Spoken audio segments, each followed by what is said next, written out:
রাজশাহীর তানোর উপজেলায় পরিত্যক্ত একটি গভীর নলকূপের পরিত্যক্ত পাইপের ভেতরে পড়ে আটকে যাওয়া স্বাধীন নামের 2 বছরের শিশুকে 18 ঘণ্টাতেও উদ্ধার করা যায়নি। তবে ফায়ার সার্ভিসের কর্মীরা আপ্রাণ চেষ্টা চালিয়ে যাচ্ছেন। ফায়ার সার্ভিসের 5টি ইউনিট ছোট 2টি এবং একটি বড় এক্সকেভেটর এনে মাটি খনন শুরু করে। স্থানীয়দের অভিযোগ, প্রশাসনের গাফিলতিতেই দেরি হচ্ছে উদ্ধার অভিযান।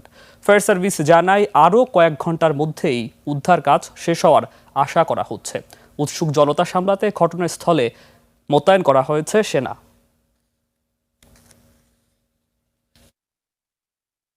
30 ফিটের বেশি খনন করা হয়েছে এবং সে পর্যন্ত কিন্তু শিশুটির এখন পর্যন্ত কোনো সন্ধান পাওয়া যায়নি।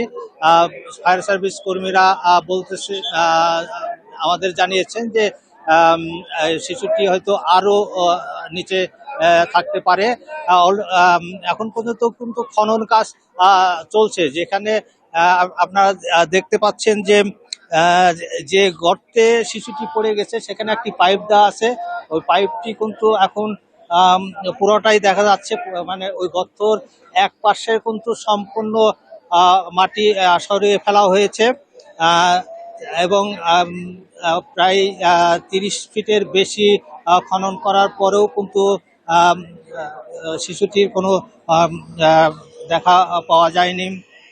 আপনারা জানেন যে রাত থেকেই কিন্তু 3টি অ্যাক্সেলেটর দিয়ে এখানে খনন কাজ চলছে এবং এই উদ্ধার কাজ চলছে। এখানে ফায়ার সার্ভিসের কর্মকর্তারা উপস্থিত আছেন, প্রশাসনের কর্মকর্তারা উপস্থিত আছেন এবং পুলিশের কর্মকর্তারা উপস্থিত আছেন। সবাই যৌথভাবে পরিকল্পনা করে এই খনন কাজ চলছে এবং উদ্ধার অভিযান চলছে। আমার সামনে একটি পুকুর দেখতে পাচ্ছেন, মানে যে গর্তে শিশুটি পাশে, মানে পুকুরের ওই পাশের যে বাড়িটি দেখতে পাচ্ছেন, ওই বাড়িটি হলো সেই শিশুটির বাড়ি। ওই শিশুটি আসছে যাওয়ার সময় পিছলে সে গর্তের ভিতর পড়ে যায় এবং সে গর্তের ভিতর থেকে মা মা চিৎকার করে ডাকতে থাকে।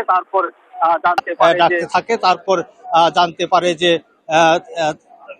শিশুটি গর্ত পড়ে গেছে। স্থানীয়রা প্রথমে কিন্তু নিজেরাই উদ্ধার শুরু করে, পরে 3:30টার দিক থেকে ফায়ার সার্ভিসের কর্মীরা এসে উদ্ধার কাজ শুরু করেন।